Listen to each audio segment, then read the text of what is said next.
secteur est loin d'être inactif, et je dirais même il était avant tous les autres à la table de travail de ce sujet-là, et que les leviers technologiques ne manquent pas. Ils sont plus ou moins ambitieux, ils sont plus ou moins mûrs pour être mis sur le marché, mais ils ne manquent pas. Pour citer quelques exemples, l'hydrogène dont a parlé Airbus et Guillaume Faury récemment est une très très belle solution qui est inévitable à long terme et qui traitera une grosse partie du problème, mais qui est encore à un stade peu avancé de maturité technologique.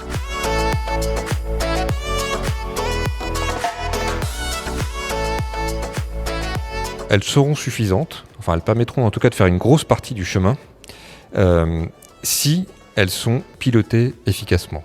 Aujourd'hui, comme tout le monde le sait, il y a beaucoup de aircraft bashing, et pour répondre de manière positive à cet aircraft bashing, il faut avoir une communication alignée et homogène.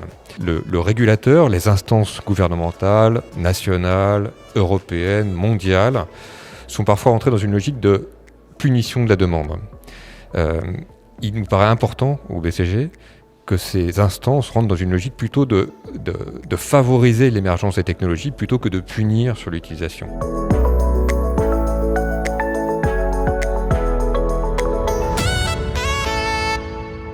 Je pense que les choses reviendront à des proportions similaires à ce qu'on a connu, évidemment avec quelques ajustements.